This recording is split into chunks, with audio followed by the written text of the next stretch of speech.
Hello दोस्तों, स्वागत है आपका हमारे YouTube चैनल ज्ञान केंद्र में। आज हम आपको त्रिभुज और उसके प्रकार के बारे में बताएंगे। यदि आपको वीडियो पसंद आए तो अंत तक अवश्य देखें और हमारे चैनल को लाइक और सब्सक्राइब अवश्य करें। ठीक है, शुरू करते हैं।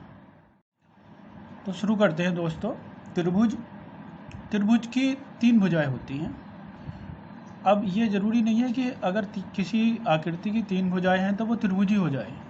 जैसे कि आप इस चित्र में देख रहे हैं, तो यहाँ पे ए बी, बी सी और सी डी, ये 3 भुजाएं हैं, लेकिन ये त्रिभुज नहीं है क्योंकि इनसे मिलकर एक बंद आकृति नहीं बन रही है। तो त्रिभुज उसे कहेंगे जिसमें 3 भुजाएं हो और आकृति बंद हो। तो त्रिभुज की अब डेफिनेशन देखते हैं। 3 भुजाओं से बनने वाली बंद आकृति को त्रिभुज कहते हैं। और यहाँ ये बता दूँ मैं कि त्रिभुज में 3 कोण होते हैं। ये जो अंदर कोण बने हुए हैं ये आंतरिक कोण होते हैं, और इन तीनों कोणों का जो योग होता है वो होता है 180 डिग्री, 180 अंश का होता है, और 3 अंतःकोण होते हैं। अब हम बात करते हैं त्रिभुज के प्रकार। तो त्रिभुज के प्रकार में सबसे पहले है विषमबाहु त्रिभुज। ऐसा त्रिभुज जिसकी तीनों भुजाएं समान ना हो। जैसे कि हमने दिखाया ए बी सी एक त्रिभुज है। इसमें एक भुजा 3 सेंटीमीटर की, एक 5 सेंटीमीटर की और एक 7 सेंटीमीटर की। अब जैसा कि आप देख रहे हैं तीनों भुजाएं समान नहीं हैं, तो इनके जो कोण होंगे, जैसे कोण ए, कोण बी, कोण सी, ये भी समान नहीं होंगे क्योंकि भुजाएं समान नहीं हैं। लेकिन यहाँ पे एक चीज़ जानना जरूरी है कि जो भुजा सबसे बड़ी होगी उसके सामने का जो कोण होगा वो भी सबसे बड़ा होगा। जो भुजा उससे दूसरे नंबर पर छोटी होगी तो उसका कोण बड़ी भुजा से छोटा होगा, लेकिन छोटी भुजा से बड़ा होगा। यानी सीधी सी बात यह है कि बड़ी भुजा के सामने का कोण बड़ा होता है और छोटी भुजा के सामने का कोण छोटा होता है। तो ये हमें पता होना चाहिए। यहाँ पे मैंने कोणों का एक सीक्वेंस भी दिखाया है कि कोण बी सबसे बड़ा है। क्यों? क्योंकि कोण बी के सामने की भुजा 7 सेंटीमीटर की है, जो सबसे बड़ी है। इसके बाद इससे छोटी भुजा है 5 सेंटीमीटर की, और 5 सेंटीमीटर के सामने का कोण कौन सा है? ए। तो ए कोण जो होगा वो 7 सेंटीमीटर वाली भुजा यानी कि कोण बी से छोटा होगा।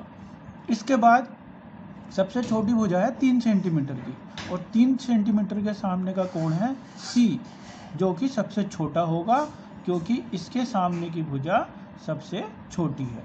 तो हमें यहाँ ये पता होना चाहिए कि सबसे बड़ी भुजा के सामने का कोण बड़ा होता है और सबसे छोटी भुजा के सामने का कोण छोटा होता है। तो उस अकॉर्डिंग हम सीक्वेंस से कोणों को लगा सकते हैं कि कौन सा कोण छोटा होगा, कौन सा बड़ा होगा। तो ये था विषमबाहु त्रिभुज। इनके तीनों कोण समान नहीं होते क्योंकि तीनों भुजाएं भी समान नहीं है। इसके बाद आता है समबाहु त्रिभुज। समबाहु त्रिभुज का मतलब है यानी कि जिसकी सभी भुजा समान हो। जैसे यहाँ पे ए बी, बी सी और सी ए, तीनों भुजाएं समान हैं। ये समान का साइन बना रखा है। तीनों भुजाएं समान हैं तो इनके कोण भी समान होंगे। क्योंकि भुजाएं समान है तो इनके अपोजिट जो कोण होंगे वो भी समान ही होंगे। अब जब कोण समान है, और हम यहाँ ये पढ़ चुके हैं कि त्रिभुज के तीनों कोणों का योग 180 डिग्री होता है, 180 अंश होता है। अब तीनों कोण है समान, तो हर एक कोण कितने डिग्री का हो गया? 60 अंश का। 60 डिग्री का हमारा एक कोण हो गया। सभी कोण समान हो गए 60 डिग्री के। यहाँ मैंने शो कर रखा है कि एंगल ए, कोण बी के इक्वल होगा, और कोण सी, यानी कि तीनों कोण इक्वल होंगे। इसके बाद जो भुजाएं हैं वो तो पता ही था हमें कि ए बी भुजा बी सी के इक्वल है और बी सी भुजा सी ए के इक्वल है। इसके बाद तीसरा है समद्विबाहु त्रिभुज, यानी कि समद्विबाहु यानी कि जिसकी 2 भुजा समान हो।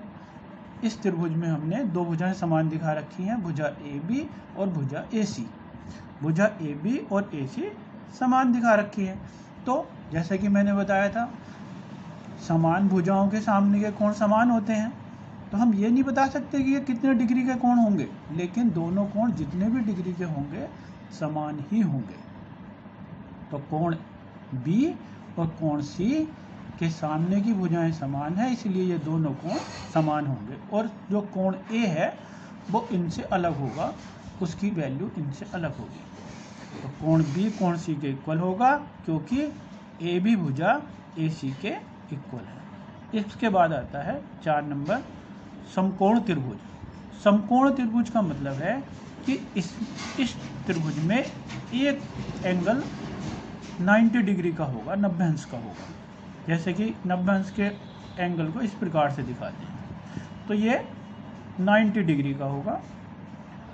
बाकी जो दो कोण हैं उनका सम 90 होगा, क्योंकि त्रिभुज के तीनों कोणों का योग कितना होता है 180। एक कोण हो गया 90 अंश का, तो बाकी जो दो कोण बचे हैं कोण ए और कोण सी, इन दोनों का सम कितना होगा 90 अंश। और कोण बी क्योंकि हमें दे रखा है 90 अंश का।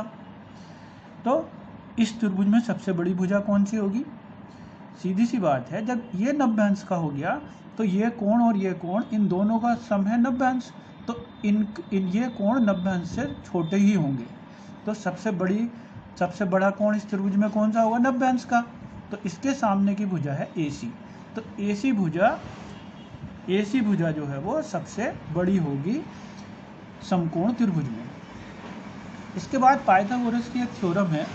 पाइथागोरस एक साइंटिस्ट थे जिन्होंने बताया था, तो उन्होंने बताया कि जो AC भुजा है जो सबसे बड़ी है, जिसे हम कर्ण कहते हैं, तो कर्ण का इसकी भुजा की जो वैल्यू होगी जैसे 5 सेंटीमीटर या 7 सेंटीमीटर, तो इसका यदि हम स्क्वायर कर दें तो उसका स्क्वायर कर्ण के स्क्वायर का सम बाकी दो भुजाओं के स्क्वायर के सम के इक्वल होता है।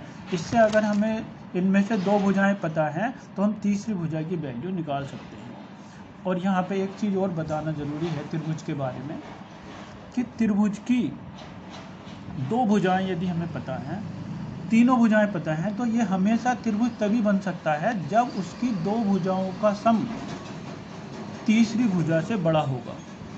कोई भी दो भुजा हम लेंगे तो उनका सम तीसरी भुजा से बड़ा होना चाहिए, नहीं तो ये त्रिभुज नहीं बन पाएगा, ये क्लोज नहीं हो पाएगा। तो ये ध्यान रखना है। तो यहाँ तक वीडियो यहाँ तक ही ठीक है दोस्तों, थैंक यू।